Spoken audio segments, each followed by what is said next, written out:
Что мы знаем о литературном творчестве Ибрагимова? Оно невелико, в силу того, что при жизни было опубликовано немного, и архив его как таковой не сохранился. Печатался он при жизни крайне редко. Большинство произведений, 16, опубликовано в трудах Казанского общества любителей отечественной словесности. Есть и научное наследие Ибрагимова. Две его работы о синонимах и о многозначительности в общем измерении слов. Ибрагимов, так же как и Халфин, о котором я буду говорить чуть позже, связывает развитие языка с историей народа.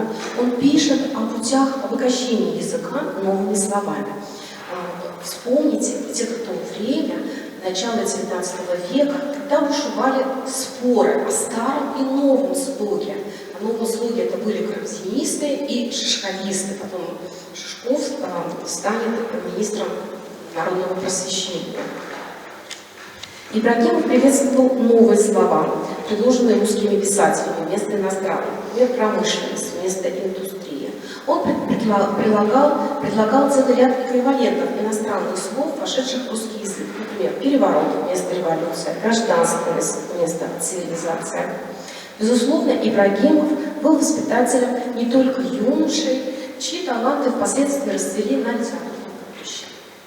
Он был наставником будущего великого математика Николая Ивановича Лобачевского, его первым учителем арифметики, алгебры и геометрии в гимназии. В числе первых преподавателей вы видите иностранцев. Среди них Мартин Бартельс. Если мы говорим об иностранных преподавателях, то возникает вопрос, а почему они соглашались ехать сюда? Это же не столица, Москва или Петербург. Почему они соглашались ехать в Казань? С чем это связано? Что ими двигало? Ну, во-первых, здесь не шла война, а в Европе шли наполеоновские войны. Во-вторых, предлагалось достаточно высокое жалование. Но правда, это жалование не росло. То есть вот с 1804 года, как оно было, шла очень большая инфляция накануне Отечественной войны 1812 года, и жалование не изменялось. И была еще третья причина. Им двигало стремление образовать тот народ, к которому они приедут. То есть такое отчасти миссионерство. Бартельс был учителем и другом Карла Гаусса. Карл Гаусс станет, его будут называть королем математики. И Бартельс, собственно, станет учителем Лобачевского и Симонова. Именно Бартельс вместе с Литеровым будут защищать Лобачевского. Ведь в журнале о его поведении многократно говорилось, что он занимает первое место по худому поведению. Даже возникла угроза отчисления Лобачевского из университета из-за его поведения. Но за него заступились Бартельс и Литеров. Давая характеристику Лобачевскому и Симонову, Бартельс писал: последние два, особенно же Лобачевский, оказали столько успехов, что они во всяком немецком университете были бы отличными. И я льщусь надеждой, что если они продолжать будут упражняться, то займут значительные места в математическом кругу. И это предсказание Бартельса сбылось.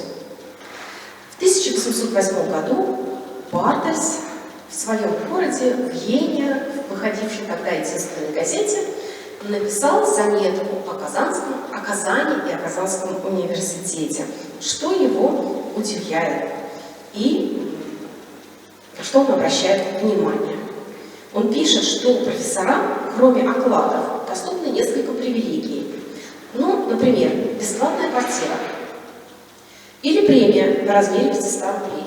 То есть так называемые квартирные деньги, которые профессора получали для того, чтобы нанимать квартиру в городе. Сколько часов читали преподаватели? Вот если здесь есть преподаватели, то они, конечно, изумятся, потому что в неделю преподаватель читал 6 академических часов. То есть фактически это 3 пары в неделю. И это давало возможность за ним отдавать много времени научным занятиям. Из других преподавателей, которые приехали в Казанский университет, к Савелий Бронер. Благодаря ему был создан педагогический институт в Казанском университете. С именем профессора астрономии Йозефа Литрова связаны первые астрономические наблюдения. Комета 1811 года, об этом даже писала газета «Казанские известия». Но при практически отсутствии какого-либо астрономического оборудования наблюдать комету как-то вообще было возможно. Было возможно, потому что эта комета была видима невооруженным взглядом на небе почти 290 дней. И Симонов с Лобачевским вместе под руководством Литрова эту комету наблюдали. Благодаря Литрову в университете создается первая астрономическая обсерватория. И уже его ученик, которого Литров назвал первым русским астрономом, Иван Михайлович Симонов, создаст вместе с Николаем Ивановичем Лобачевским городскую астрономическую обсерваторию. Ее строительство будет завершено в 1838 году. Она станет лучшей европейской астрономической обсерваторией, и наблюдения в ней будут вестись до начала 20 века. Сейчас в здании, где находится обсерватория, включено в список объектов всемирного наследия ЮНЕСКО. Бартельс, Бронер, Литров, Карл Фукс. О нем я сегодня не буду рассказывать, потому что я уверена, что люди, которые ходят на подобные лекции, про Фукса, наверное, знают все. Таковы были первые наставники студентов Казанского университета. Моя следующая история про династию Хальфиных. В возрасте 22 лет, в 1800 году, Ибрагим Хальфин был назначен учителем татарского языка в Первой Казанской гимназии. А с открытием университета он стал и лектором, а потом и адъюнктом восточных языков. Но это произойдет в 1813-1823 году. Рассказывать о Ибрагиме Хальфине невозможно, не сказав про его деда и про его отца. Дед Ибрагима Хальфина Сагид тоже был преподавателем Казанской гимназии, и он подготовил уникальные учебные пособия. Это азбука татарского языка.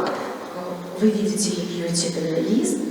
Она была издана в типографии Московского университета арабским шрифтом. Это уже в тот период времени имело огромное значение. И появление подобного учебника стало необходимым и очень своевременным. Она сразу же была отправлена во все канцелярии, во все губернские канцелярии, как пособие для переводчиков. 100 экземпляров передано в Казанскую гимназию. Созданием подобной азбуки Сагид Хальфин зарекомендовал себя как исследователь татарского языка. И уже в 1785 году он публикует татарский словарь и краткую татарскую грамматику в пользу обучающихся при казанских гимназиях юношества татарскому языку. Словарь содержит в себе более 20 тысяч слов. Много это или мало? В 17 и 17 веках известно 12 рукописных русско-татарских словарей. Словарь Хальфина включает в себя практически полностью весь лексический словарь словарей, которые были созданы до него. Интересная история самой книги. Это же учебники, что словарь, что азбука. И нам кажется, что, как любая книга, они, конечно, должны быть в библиотеке. Но давайте вспомним, вот азбуку или букварь, по которому учились вы. У кого дома хранится этот букварь? Единицы, вас тут почти 50 человек, вот 2 девушки, вы и у меня есть. Учебники – это та категория книг, которые очень быстро меняются, выходят из обихода, сдаются в макулатуру, сжигаются в печах, каминах. И в России есть только 2 словаря Хальфина. Один хранится в Петербургской публичной библиотеке, а один словарь Хальфина находится в библиотеке Казанского университета. Причем очень интересная история. Этот словарь был в коллекции Потемкина-Таврического. И именно в составе этой коллекции, то есть словарь был преподнесен ему, и в этой коллекции этот словарь приехал, то есть снова сюда вернулся в Казань в месте, где он был создан. Сагит Хальфин работал еще и переводчиком, толмачом в Адмиралтейской конторе. Его сын тоже преподает в Казанской гимназии татарский язык. Огромной его заслугой является перевод очень важного законодательного акта учреждения для управления губернией Российской империи. Это законодательный акт, в котором говорится о губернской реформе Екатерины II 1785 года. И этот документ был переведен на татарский язык. И деятельность Исхака Хальфина, вот этот его поступок, он был высоко оценен правительством. Ему был присвоен чин губернского секретаря, а это 12-й чин по табеле о рангах, и он был награжден 1000 рублей денежного вознаграждения. Вернемся к Ибрагиму Хальфину, который преподает в Казанской гимназии. Когда создается Казанский университет, в 1803 году в татарском классе обучается 12 учащихся из 159 учащихся гимназии. То есть 12 человек в татарском классе. Что делает Хальфин? С каждым годом увеличивает количество учеников в классе. Ему разрешают преподавать, кроме татарского, арабский и турецкий языки. Кроме того, ему удается договориться о том, чтобы татарский язык преподавался не 2 раза в неделю, а 4 раза в неделю. Понимая недостаток пособий и вообще их нехватку, Хальфин тоже создает азбуку и этимологию татарского языка. Очень важно отметить, что эта азбука знакомила не только с татарским языком, но и с арабскими, персидскими и турецкими буквами, поскольку татарский язык рассматривался как ступень для познания восточных языков. Он считал, и таким вот показателем востребованности занятий Хальфина была посещаемость всего класса. Например, Савия Михайлова посчитала по ведомостям посещаемости классов за 28 лет, что никогда за эти 28 лет число учеников в его классе не было меньше 6. То есть оно было всегда больше 6, а в некоторые годы составляло от 18 до 35 человек. Для сравнения, преподаватель арабского языка профессор Френ, часто его занятия отменялись. Профессор Френ по причине небытия слушателей, то есть слушатели не пришли к нему, всю неделю не был. Ну, то есть слушатели просто не понимали язык, он не знал ни русского, не знал ни татарского, и тоже будет преподавать арабский язык. И огромную помощь, конечно, Френу оказывал Ибрагимов. Как я уже сказала, он считал, что язык органически связан с историей народа, и понять язык, и научиться ему можно лишь в тесной связи с изучением истории. Теперь для современных лингвистов это очевидная истина, и даже есть такая специальная дисциплина — историческая грамматика. Хальфин давал для перевода гимназистам фрагменты из краткой российской истории директора Казанской гимназии Ильи Яковкина. Этот человек восхищался татарским языком, культурой, он дорожил историей своего народа и считал, что татарский язык необходим для знакомства с основами мусульманской культуры. И этим объясняется большое количество обращений, объявлений, которые печатались Ибрагимом Хальфиным в азиатской типографии. Он призывал татар заниматься изучением своего языка и своей истории. Например, в обращениях к мусульманам он писал о том, чтобы они направляли своих детей в гимназии Казани и Астрахани, говоря, что татарский и вообще восточные языки преподают достойные люди, избранные среди вас. Хальфин лично приглашал татар в гимназию и университет на торжественные акты, собрания, концерты. И даже собственной рукой писал эти пригласительные билеты. Попечитель округа в 1825 году констатировал, что благодаря деятельности Хальфина количество обучающихся в его классе составляет не 5-7 человек, а более 35, не только мусульманского, но и греко-российского исповедания. Хальфин на протяжении с момента основания азиатской типографии был цензором. При его непосредственном участии в этой типографии печатались сочинения турецко-татарских авторов, объявления. В 1811 году было издано руководство по прививке оспы, а в 1814 году в честь торжественного открытия университета Хальфин напечатал на татарском языке объявление с приглашением их в торжество открытия Казанского университета. Вошел в историю науки Хальфин как человек, который выявлял и готовил публикации и публиковал исторические источники. В этом огромное значение сложной, кропотливой работы просветителя и ученого Ибрагима Хальфина.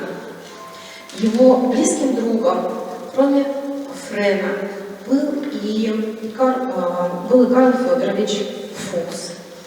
В 1829 году Хальфина не стало. Он ушел на 51 году жизни. И так же, как у Ибрагимова, его семья находилась в столь бедственном положении, что даже денег на похороны не было. Средства 100 рублей выделил Николай Иванович Лобачевский, и профессора университета, студенты проводили его в последний путь. Как я уже сказала, Хальфин был цензором азиатской типографии. И вот здесь сейчас перед вами такая необычная, и, можно сказать, практически детективная история с азиатской типографией, когда возник вопрос о том, как в пространстве университета обозначить то, что здесь когда-то была первая наборная типография в Казани, первая мусульманская типография в России и первая татарская типография в мире. Собственно, инициатором создания подобной типографии был кабдельгазист Туктамыш Урашев. Он обратился с предложением создать вольную типографию, но ему было один раз отказано, второй раз все-таки было принято решение, что да, типографию можно создать, но не вольную, а казенную типографию при гимназии. Для этой типографии все оборудование было предоставлено азиатским филиалам типографии Академии наук и привезено сюда, в Казань, за счет средств самого же Урашева. Разместилась типография на втором этаже, или, как тогда говорили, на биэтаже гимназического дома. И вы здесь вот видите как раз план второго этажа. Здесь, обратите внимание, такой очень необычный план. Он совмещает в себя план дома Бородаева, Тенишевского дома, и розовым обозначены границы нового планового корпуса Казанского университета. И вы можете видеть вот эту вот красную точку, это место, обозначенное еще на плане Казанской гимназии, что именно здесь размещалась типография. Было очень неудобно место ее размещения, потому что, с одной стороны, большой шум. Представляете, на втором этаже находятся печатные машины, которые достаточно громко работают, и они мешают занятиям, которые проводятся на первом этаже. Это одно неудобство. Второе неудобство, они были очень тяжелыми, эти машины, что создавало тоже в свое время сложности и необходимость ремонта помещений. И вообще выдержат ли балки такую тяжесть. В результате было принято решение постепенно. Ну, собственно, если мы видим главное здание университета, то примерно вот где-то вот уровень этого окна. Потому что сейчас, вот вы видите, восточное крыло уже достроено было, да? Фактически этого помещения сейчас нет. Это некое фойе, проходя через которое мы оказываемся уже в восточном крыле. Было принято решение перенести типографию. Напротив университета находился недостроенный манеж. Его здание достроили. построили, возвели второй этаж, за ним типография разместилась на первом этаже. Это произошло в 1806 году, в 1809 эта типография стала уже называться типографией Казанского университета, а на втором этаже находились квартиры профессоров. Постепенно квартиры перестали там существовать, и на втором этаже разместилась клиника. И вот эта клиника, которая разместилась на втором этаже, постепенно вытеснила и типографию, которая в 1832 году переехала в отдельно нанятый частный дом. А на месте, где когда-то стоял вот этот типографский дом с клиникой, было возведено в 1838-1840 году новое здание университетской клиники. Оно стоит до сих пор. До 1985 года в этом здании оставалась больница. В годы войны в этом здании находился госпиталь. После середины 80-х годов здание снова передали Казанскому университету. Но об этом здании мы с вами не будем подробно говорить. Именно в этой азиатской типографии в 1803 году был напечатан 1500-тысячным тиражом первое казанское издание Корана. Экземпляр хранится в отделе рукописи редких книг научной библиотеки университета, и вы можете сходить на экскурсию, и вам покажут это первое печатное издание Корана. В мае 23 года состоялось торжественное открытие мемориальной доски, и на открытии Рустам Багалевич Минниханов сказал следующие слова: «С этого времени казанские издания Корана получили широкое распространение и признание как в России, так и за рубежом. Стоит отметить, что священная книга начала массово печататься здесь самими мусульманами на собственные средства. Отрадно, что традиция печатания Корана продолжается в Казани и в наши дни». Казанский университет, будучи одним из крупнейших отечественных очагов науки, внес весомую лепту в развитие просвещения, образования, нравственности, духовной культуры, многонациональной России. Казань стала центром российского востоковедения. Многие ученые, портреты которых вы сейчас видите, учились по книгам Хальхина, Ибрагимова, и они составят мировую славу востоковедения. Но это темы отдельных лекций, и о каждом из этих ученых можно целое занятие провести и очень много рассказать. В завершении я бы хотела, чтобы вы посмотрели на лица студентов университета 19, 20 и 21 века. И я хочу, чтобы вы помнили слова Ибрагимова: «Начинания ваши откроют вам обширное поле для вашей деятельности. Там ожидают вас честь и слава. Дерзайте».